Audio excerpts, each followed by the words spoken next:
श्री स्वामी समर्थ. प्रेक्षकांनो, हुकमाची राणी या मालिकेमध्ये आता जबरदस्त असा ट्विस्ट येताना आपल्याला पाहायला मिळणार आहे.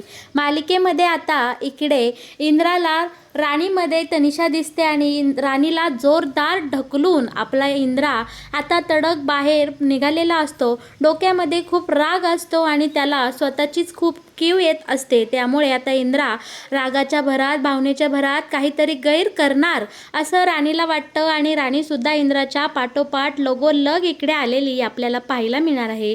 राणीलाही खूप जखम झालेली असते आणि बरं का प्रेक्षकांनो, खरोखर इथे होत्याचं नव्हतं झालेलं असतं. इंद्राने त्याचा जीव देण्याचा प्रयत्न केलेला असतो. आपली राणी इंद्राला दवाखान्यात नेते, कसं बसं या सगळ्या संकटातून बाहेर काढते. इंद्रा शुद्धीवर आल्यानंतर आपल्या राणीला जे काही हकीकत घडली, जे काही सत्य घडलं, त्या सगळ्या सत्याचा उलगडा करणार आहे. आणि हे सगळं नक्की मालिकेमध्ये कशा प्रकारे घडणार हे जर तुम्हाला जाणून घ्यायचं असेल तर तुम्ही आपला हा व्हिडिओ अगदी शेवटपर्यंत बघा, म्हणजे तुमच्या सगळं काही इकडे लक्षात येऊन जाईल.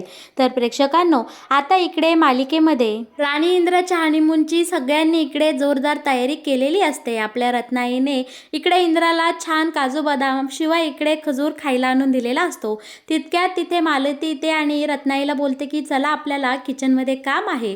आणि त्यानंतर अजय इकडे आपल्या ह्या इंद्राजवळ येतो आणि बोलतो की दादा, तुला आबांनी बोलवलं आहे. बरं का प्रेक्षकांनो, आता आपला इंद्रा हातचं काम ठेवतो आणि तो आबांना भेटण्यासाठी तिकडे रूममध्ये जाताना पाहायला मिळणार आहे. दुसरीकडे आपली मालती आणि रत्नाई इकडे राणीला बोलत असते की राणी, तू इथली सगळी कामं ठेव आणि पहिली तुझ्या खोलीमध्ये जा आणि पहिलं तू तिकडे तनिषाला जाऊन भेट. तनिषा तुला बोलावते आहे. बरं का इकडे राणी बोलते की हो, मी जाणारच आहे, फक्त माझ्या हातातली एवढी कामं संपू दे. पण या दोघी बळच राणीला ओरडून आता डायरेक्ट तनिषाकडे पाठवून देतात. तर इंद्रा आता इकडे आबांच्या खोलीमध्ये आलेला आपल्याला पाहायला मिळणार आहे.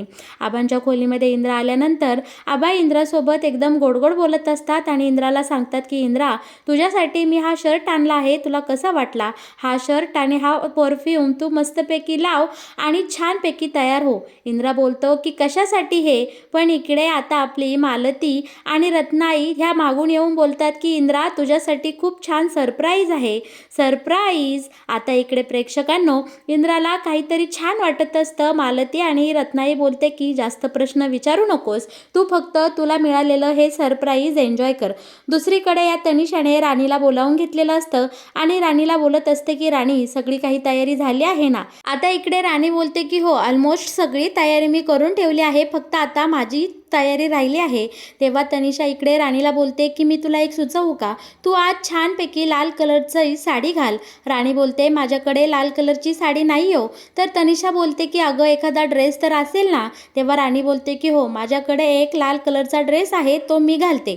आता इकडे राणी तनिषासोबत हसून खेळून मस्त बोलून आता तिच्या खोलीमध्ये इकडे तयार व्हायला गेलेली असते. राणीने सुंदर कलरचा लाल कलरचा ड्रेस घालून इतकी गोंडस तयार झालेली असते की बास रे बास. दुसरीकडे आता इंद्राला आबांनी नटवलेलं असतं. इंद्रासुद्धा खूप छान पद्धतीची कपडे घालून इकडे तयार झालेला असतो आणि इकडे आबा आणि बाकी सगळे घरातले इंद्राला बोलतात की इंद्रा, जा बरं आता तुझ्या खोलीत, राणी तुझी वाट पाहत आहे. इंद्रा इतक्या छान तयार होऊन आता खोलीकडे निघालेला असतो. तितक्यात वाटेत त्याला तनिषा मिळते आणि तनिषा इंद्राला बोलते की इंद्रा, मला तुझ्यासोबत थोडं बोलायचं आहे. इंद्रा बोलतो बोल ना. आणि ही तनिषा नालायक बाई मुद्दामून आता इंद्राला त्या रात्रीची आठवण करून देते आणि बोलते की इंद्रा, मला ती रात्र अजिबात विसरता येत नाही. काय करू रे ते माझ्या काही करून लक्षात जात नाही. ती रात्र, तो लाल कलरचा ड्रेस आणि त्यात तू असा छान इतका सुंदर दिसत होता, हे सगळं माझ्या डोळ्यापडून जात नाही. आता इकडे या तनिषाने बरोबर इंद्राच्या डोक्यामध्ये पिल्लू सोडलेलं असतं आणि त्याला राणी आणि त्याच्या हनीमूनमध्ये बरोबर इकडे काढी टाकलेली आपण पाहणार आहोत.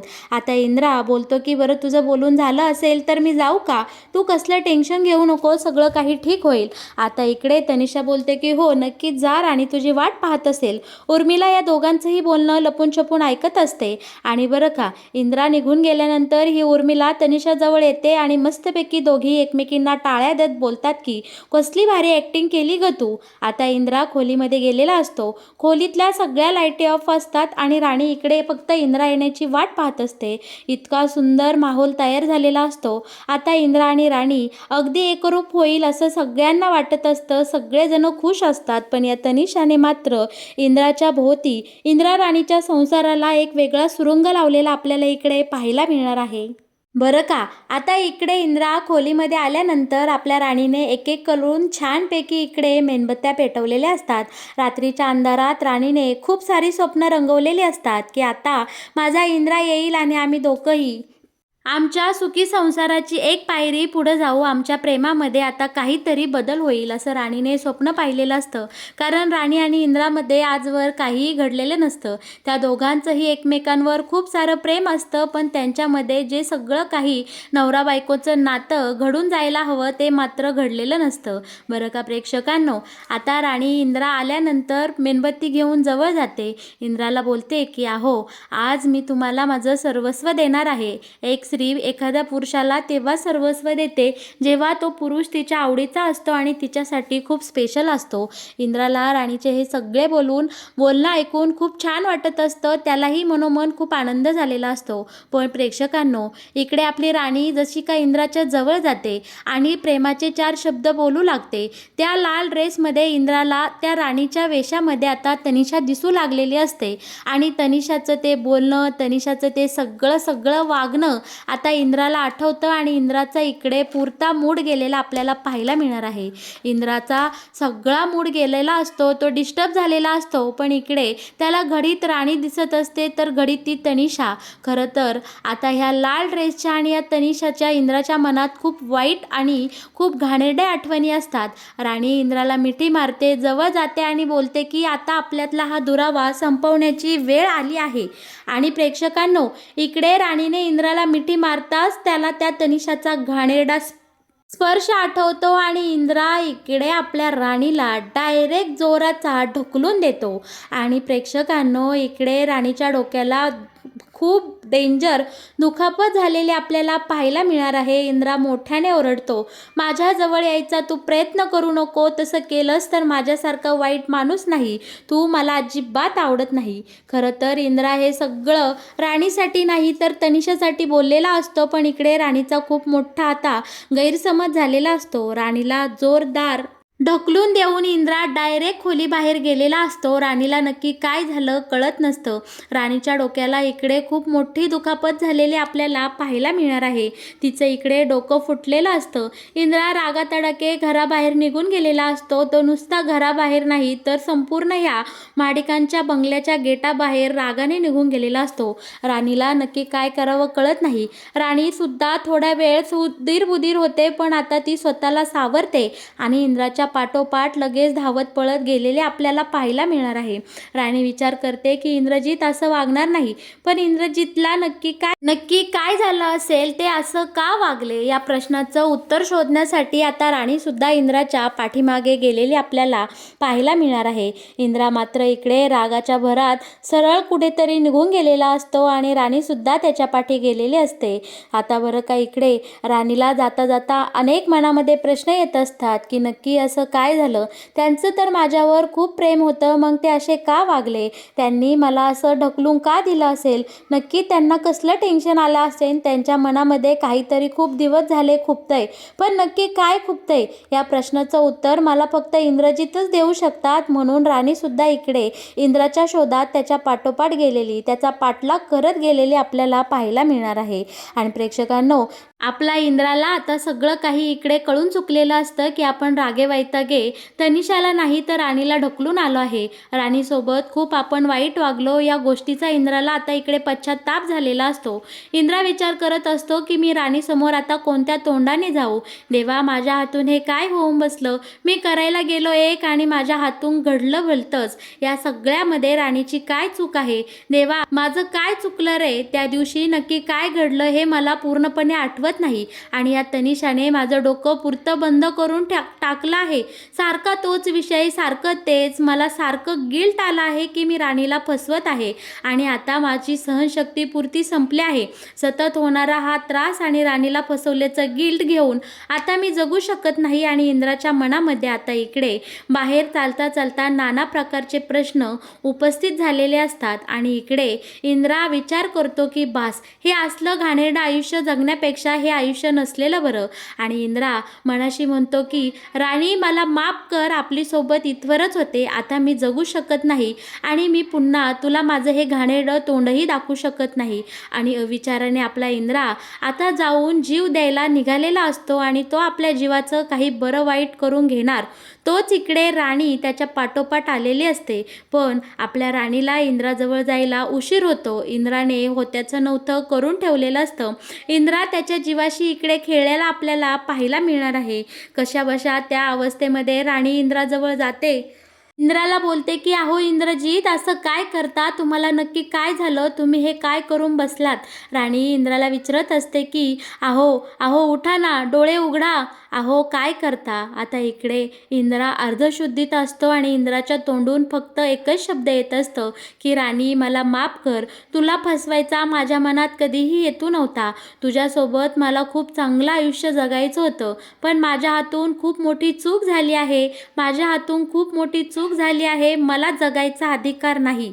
इंद्रा फक्त एवढे शब्द इकडे पुटपटत असतो, पण राणीला मात्र इंद्राला नक्की काय चूक घडली हे काही कळत नसते.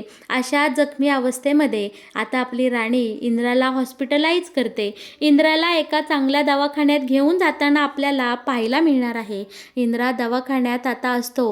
आता तो पूर्ण बेशुद्ध झालेला असतो आणि या तनिषाने घरामध्ये बोंब उठवलेली असते की इंद्रा आणि राणी कुठेतरी निघून गेले. पहिला इंद्रा रागारागाने गेला आणि त्याच्या पाठोपाठ राणीही गेली. आंटी, सगळं काही ठीक असेल ना, त्या दोघांमध्ये सगळं व्यवस्थित झालं असेल ना, नक्की असं काय घडलं की रागारागाने इंद्रा घरातून निघून गेला आणि त्याच्या पाठोपाठ राणीही गेली. आता मात्र घरातले सगळे चिंतित असतात. आबांनाही खूप टेन्शन आलेलं असतं. आबांना आता इकडे क्लिक होतं की इंद्रा सतत कसल्या तरी दडपणाखाली वावरतोय हे माझ्या लक्षात येत आहे, पण इंद्राला नक्की काय झालं माहीत नाही.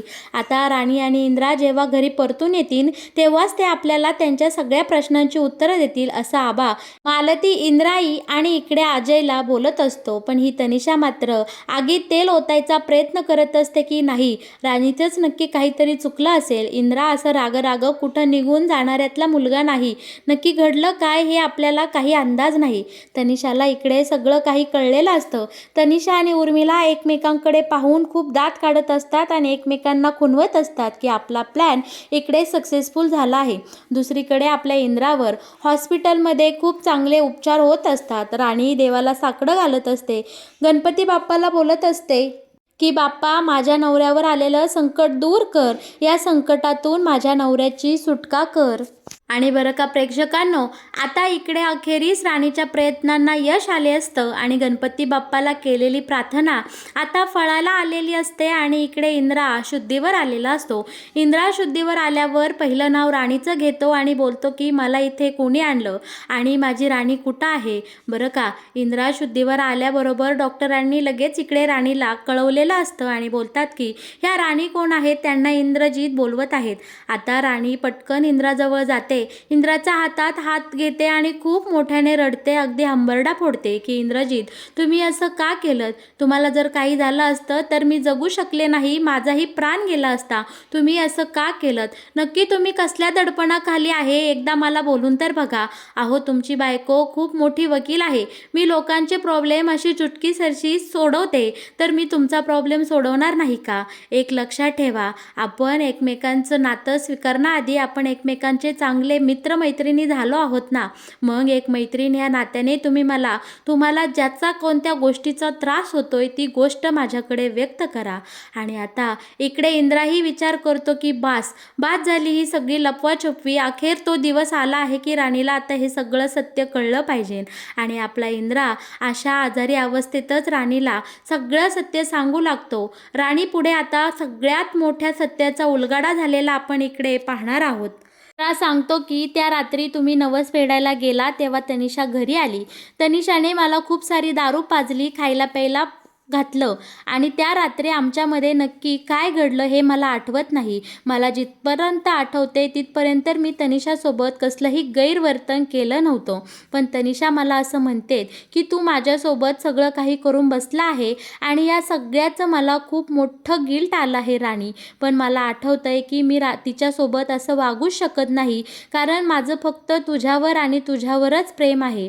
आता एवढं मोठं सत्य ऐकून आपल्या राणीच्या पायाखालची जमीन हादरलेली असते. तिला आता इंद्राला काय उत्तर द्यावं ते कळत नसतं. पण इंद्राची ही अशी अवस्था पाहून राणी विचार करते की या संकटातून मलाच काहीतरी मार्ग काढला पाहिजे.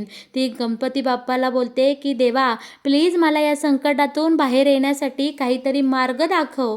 आणि इकडे प्रेक्षकांनो, राणीने इंद्राची सगळी मनस्थिती समजून घेता आता तो ज्या अवस्थेत आहे ते सगळी परिस्थिती एक्सेप्ट करून राणीने इंद्रजितच्या पाठीशी भक्कमपणे उभे राहण्याचा निर्णय आता इथे घेतलेला असतो. राणी इंद्राला बोलते, अहो तुम्ही आधी लवकरात लवकर या संकटातून बाहेर या. आपण या गोष्टीवर नंतर विचार करू आणि यातून कसं बाहेर पाडायचं याचा मार्गही शोधू. पण आधी तुम्ही लवकरात लवकर बरे व्हा. तुमच्याशिवाय हे संपूर्ण आयुष्य जगणं माझ्यासाठी खूप कठीण आहे आणि ते मला जमणार नाही. त्यामुळे तुम्ही लवकर बरे व्हा. तर मग प्रेक्षकांनो, कसा वाटला तुम्हाला हुकमाची राणी या मालिकेत येणारा हा नवीन ट्विस्ट? अशा प्रकारे तनिषाचा डाव तनिषावरच उलटला आणि आपल्या राणी इंद्रामधलं नातं अजूनच घट्ट होऊन ते एकमेकांच्या जवळ येणार हे तर नक्कीच.